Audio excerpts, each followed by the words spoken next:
since Well, I'm very happy to be here in Leh, and I've come because Hindi. I forgot. मैं बहुत खुश हूँ कि मुझे मौका मिला ले आने का।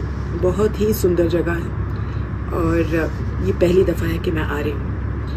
मैं आई हूँ एक Chamba animal welfare sanctuary shelter का उद्घाटन करने के लिए। ये जो शेल्टर है ये रिम्पोचे जी ने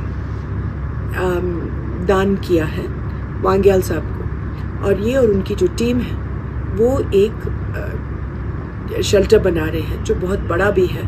कुछ वक्त लगेगा बनाने में, कुछ तो बना है कुछ बनाने में, लेकिन मैं बहुत बहुत खुश हूँ कि एनिमल वेलफेयर बिल्कुल हिंदुस्तान के पीक पर पहुँचा है। एक वक्त था जहाँ हम लोगों ने कभी सोचा ही नहीं था कि एनिमल वेलफेयर लद्दाख तक आएगा, लेकिन यहाँ एक ही नहीं, पहले तो लिव टू रेस्क्यू भी है जो 10 साल से चल रहा है, वो भी रिम्पोचे ही चला रहे हैं, और एक अभी शुरू हुआ है सेमचंग जो छोटा है लेकिन वो भी अच्छा काम कर रहा है, और अब ये बहुत बड़ा है जो जब बनेगा तो ये पूरे हिंदुस्तान को एक मिसाल दिखा सकता है। मैम, जिस तरह से आपने जैसे कहा कि जब आप आए यहाँ तो 3 शेल्टर्स देखे जो आपके लिए शायद अनएक्सपेक्टेड यस। तो मैम उसी के चलते एक ऑर्डर जब निकाला गया जिसके आपको भी ब्रीफ कर दिया होगा, जहाँ स्ट्रीट डॉग्स को फीड ना किया जाए, तो उस पर किस तरह का आप कहेंगे? क्योंकि लद्दाख में इस टाइम आप देख जी ऐसे है, वो डीसी ने वो ऑर्डर को मिसअंडरस्टैंड किया। हाई कोर्ट का ऑर्डर था कि स्ट्रीट डॉग मैनेजमेंट, उन्होंने मैनेजमेंट को पढ़ करके बैन करा दिया। हमारे पास हाई कोर्ट के ऑर्डर्स, सुप्रीम कोर्ट के ऑर्डर्स सब है, और अभी मेरी एलजी से बात हुई और एलजी ने कहा कि वो बैन हटा देंगे। मैम, स्ट्रे डॉग्स को लेके यहाँ काफ़ी सारे इश्यूज डॉग बाइट केसेस का, तो आपको क्या सोल्यूशन नज़र आ रहा है? क्योंकि डॉग बाइट केसेस मेरे ख्याल से डेली बेसिस पे 3 to 4 केसेस आता है, एसएनएम में रिपोर्ट करते हैं। इसका जो उपाय है, ये 3-4 उपाय हैं जो हम लोग अभी बात कर रहे थे। एक तो स्टेरिलाइजेशन, 1 नहीं 2 नहीं 3 जगह पे शुरू होना चाहिए। दूसरा ये है कि फीडिंग फिर से शुरू हो जाए और जगह नियुक्त किए जाए जहाँ फीडिंग हो, ये नहीं कि इसके सामने या उसके सामने। एक दफ़ा आप ये दोनों को कंबाइन करेंगे, आप देखेंगे कि डॉग बाइट केसेस बहुत कम हो जाएंगे। वैसे भी 2 या 3, हालांकि वो बहुत ज़्यादा हैं लेकिन इतने ज़्यादा नहीं है। मैम, जो आप स्टेरिलाइजेशन की बात कर रहे हैं वो पिछले 10 साल से मेरे ख्याल से यूटी एडमिनिस्ट्रेशन चला रहा है, डिस्ट्रिक्ट एडमिनिस्ट्रेशन चला रहा है, लेकिन अभी तक उसमें कोई रिजल्ट नज़र नहीं आ रहा है। ऐसे है बेटे कि उसका रिजल्ट आप लोग देख नहीं रहे हैं। अगर ये नहीं होता तो आपके पास 1.5 लाख कुत्ते होते। इस वक्त आपके पूरे स्टेट में, लद्दाख टेरिटरी में, आपके पास करीबन 40,000 कुत्ते। उसमें से क्या होता है कि हम कुछ को स्टेरिलाइज करते हैं आहिस्ते आहिस्ते आहिस्ते, तब तक किसी के 6 बच्चे हो जाते हैं, किसी के 8 बच्चे हो जाते हैं। तो अब हम सोच रहे हैं कि इसको एक 2 साल का एक यूनिफाइड प्रोग्राम बना करके, ये शहर में ही नहीं, हम लोग कैंप्स लगा दें, आर्मी कैंप्स लगा दें, हम लोग गांव में शुरू कर दें। If we do it as a combined programme for 2 years, we will be able to solve this problem. Madam, जो स्टेरिलाइजेशन का जो कैंपेन होगा उससे आगे के लिए प्रॉब्लम सॉल्व हो सकता है, लेकिन जो अभी जो कुत्ते हैं इतना खतरा बन चुका है सारा, जो यहाँ पे हिमालयन मार्मोट्स होते हैं, आइबेक्स होते हैं, वो और स्नो लेपर्ड, सबको भी जी, और हम लोग एक गांव से दूसरे गांव में पैदल भी जाते हैं पहले, अभी वो भी नहीं जा सकते हैं। इसीलिए हम लोगों ने जो बात की है, इसीलिए हम लोगों ने जो बात की है वो हम लोग ले के बारे में कम बात कर रहे हैं, क्योंकि यहाँ प्रॉब्लम इतना नहीं है।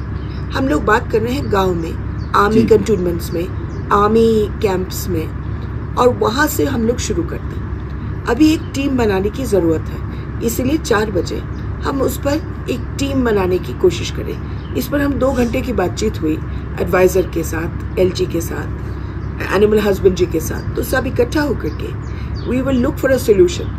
मैं आपकी तरह मैं चिंतित हूँ आईबैक्स और अन्य, मगर क्या होगा मैं आपको बता देती हूँ। अगर आप शहर के जानवरों के ऊपर बैन डाल दो कि कोई नहीं खिलाएगा, तो ये जो कुत्ते हैं ये कम्युनिटी डॉग्स इस वक्त आपके साथ फ्रेंडली हैं, इनके साथ, मेरे साथ, सबके साथ। अगर आप उनको नहीं खिलाओगे तो फिर वो गैंग बन जाते हैं और फिर वो गैंग शहर छोड़ करके फिर वो जानवरों को काटने लगते हैं, तब जाकर के फेरल हो जाते हैं। हम चाहते हैं कम्युनिटी डॉग्स रह जाए, फेरल ना बने।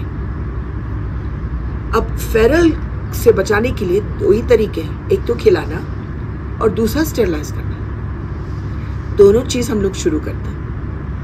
मैम, यहाँ पर काफ़ी जगह से जो शिकायतें आते हैं जिसमें कुछ डॉग बहुत एग्रेसिव है, डेली किसी को काटते हैं, तो उसको आप क्या सोल्यूशन सजेस्ट? अगर आप एक लिस्ट बना दें, जो हमने सजेस्ट किया है एसएसपी को, एलजी साहब को, एक लिस्ट बना दो फीडर्स को मालूम होता है कौन कुत्ता अग्रेसिव है, कौन कुत्ता अग्रेसिव नहीं है। जब ये फीडिंग फिर से शुरू करेंगे तो उस फीडिंग में अग्रेसिव कुत्ते को एक दवाई आती है, एंक्सोकेर, हिमालय बनाती है, और हम अग्रेसिव कुत्तों के खाने में डालते हैं। और एक होम्योपैथिक दवाई है डॉक्टर रेकेवेग R184, वो भी हम डालते हैं खाने में, उसमें कुत्ता काम हो जाता है। अगर आप मारेंगे नहीं और लकड़ी नहीं दिखाएंगे, और ये जो मांस की दुकानें आप बिना लाइसेंस के ये चल रहे हैं सब जगह, ये मांस की दुकानें से सबसे ज्यादा अग्रेशन प्रमोट करते हैं। अगर इनको म्यूनिसिपल लॉज फॉलो करें और मांस की दुकानों को इकट्ठा करके एक एयर कंडीशन मार्केट बना दें और सब एक जगह में डाल दें, जाके वो बाहर नहीं मांस अपना फेंके, तो आप देखेंगे कि आपके कुत्तों की इमीडिएट प्रॉब्लम कम हो जाएगी।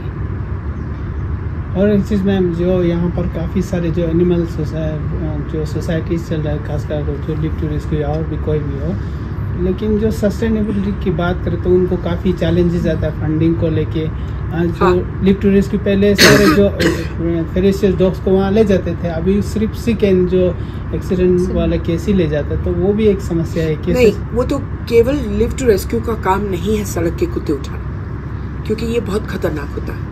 उनका काम है सिक और एक्सीडेंट केसेस ही उठाना, जो वो कर रहे हैं। ये आपकी बात सही है, ये लद्दाख का प्रॉब्लम नहीं है, ये हिंदुस्तान का प्रॉब्लम है। सरकार ने कोई प्रोविजन नहीं किया है एनिमल वेलफेयर ऑर्गेनाइजेशंस के लिए, कोई भी नहीं है जो पैसा देता है। तो जाहिर है कि एक एंटीबायोटिक के, एक डॉक्टर की कीमत कितनी ज़्यादा है, तो हम लोग थक जाते हैं। मैं खुद घबरा जाती हूँ कभी कभी, और ख़ास करके नॉर्थ ईस्ट में, लद्दाख में,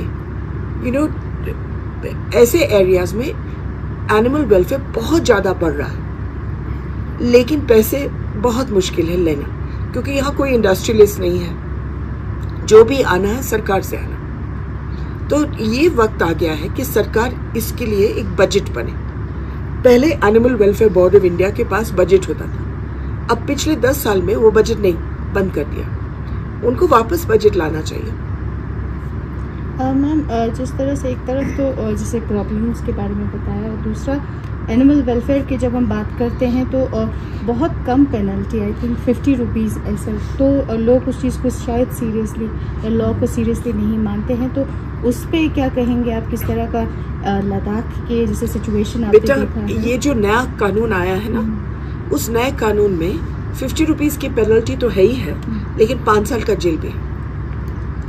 और 5 साल का जेल, अगर आप कोई चीज़ चोरी करो तो उसके लिए 2 साल, अगर आप जानवर को मारो पीटो तो 5 साल का, तो इतना कम नहीं है। मैम, एनिमल वेलफेयर को लेके आप लद्दाख के लोगों को क्या मैसेज देना चाहेंगे? देखिए, एक देश में अगर आप ये नहीं सीखोगे कंपैशनेट बनना, तो आप देश को खतरे में डालते हो।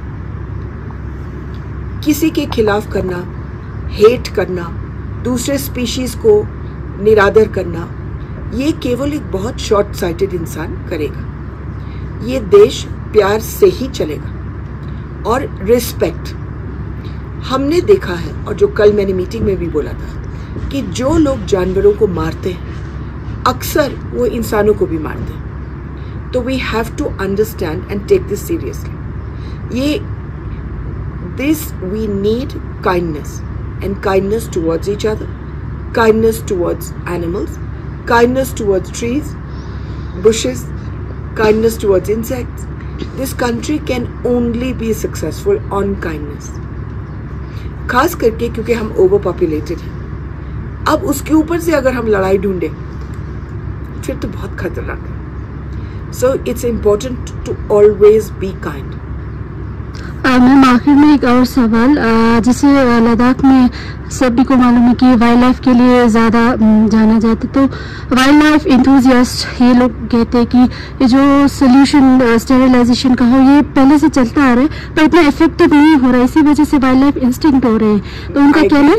आई agree with you, wildlife बहुत ज़रूरी है और वो बिल्कुल निहत्थे जानवर है क्योंकि ज़्यादातर ग्रेजिंग है, तो इसीलिए स्टेरिलाइजेशन बहुत ज़रूरी है। क्योंकि आप लोगों ने कभी गांव में किया नहीं, जो भी हुआ है शहर में।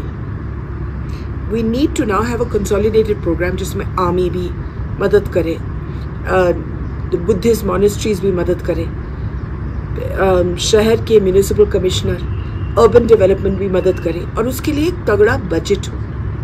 आप बजट रखो 3 करोड़ रुपए और फिर देखो कैसे चलता है। नहीं तो क्या होता है, शुरू होता है फिर खत्म होता है, फिर शुरू होता है और आपने पूरा बोझ डाल दिया एनिमल हस्बेंड्री पर। अब एनिमल हस्बेंड्री के पास उतना पैसा भी नहीं है, उतने लोग भी नहीं हैं, लेकिन अर्बन डेवलपमेंट के पास है, इसलिए it has to be a combined programme. जब सरकार पोलियो को इरेडिकेट कर रही थी तो उनको 10 साल लगे with 700 crore rupees a month being spent. आपने एनिमल डॉग स्टेरिलाइजेशन के लिए 1 करोड़ भी नहीं रखा। जो भी करता है म्यूनिसिपैलिटी करता है, करे तो करे, नहीं करे तो ना करे। It is time we took this seriously. Madam, dogs को छोड़ के अगर अदर एनिमल का हम लोग बात करें तो यहाँ पे चिकन बाहर से लाया जाता है ट्रक भर के, तो उनका कुछ राइट्स के बारे में, उनके बारे में मतलब कोई बोलने वाला हम लोग नहीं देखते। इतना कंजस्टेड, जैसे एक ट्रक में इतना कंजस्ट करके लाया जाता है, बहुत सारा मर चुका भी होता है उसमें, तो ये भी क्रूरटी टू एनिमल नहीं है। इस तरह की चीजों को कौन देखते हैं? एक्ट में आता है और आप सब इसके ऊपर पेनल्टीज हैं, बहुत तगड़े पेनल्टीज हैं, लेकिन इसीलिए मैं बार बार बोलती हूँ कि एनिमल वेलफेयर कुत्तों के बारे में नहीं है। सबसे पहले अगर आप वेजिटेरियन बन जाए, इसी से ही शुरुआत होगा। नहीं तो आप कुत्तों को पुचकारो और जाकर के घर में मुर्गी खाओ या कुत्ते को चिकन राइस दे दो, फायदा क्या है? और जितना ज्यादा क्रूरल्टी होता है चिकन्स पर, शायद ही किसी जानवर पर होता है। हम तो जगह जगह पर इसको रोकते हैं। जब मैं एमपी थी सुल्तानपुर में, मैंने तो सारे बेचने वाली जगहों को बंद कर दिया। तो आप लोग अगर कहेंगे कि इतना क्रूरल्टी, लेकिन आप जाकर के मुर्गी की दुकानों से मुर्गी खरीदोगे तो फिर क्या कर सकते हो?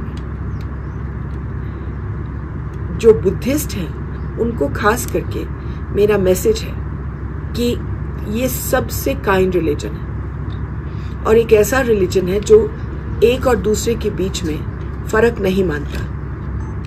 बकरा भी मैं हूं, मुर्गी भी मैं हूं। अगर हम लोग मांस खाना बंद कर दें तो अच्छा होगा। आपके कर्मापा भी तो इतना जोर से टिबेटन कम्युनिटी को और बुद्धिस्ट कम्युनिटी को चाहते थे कि वो वेजिटेरियन हो, तो अच्छा होगा। हम लोग क्रूरल्टी कब तक बंद करती रहोगी? जब तक आप खाते रहो।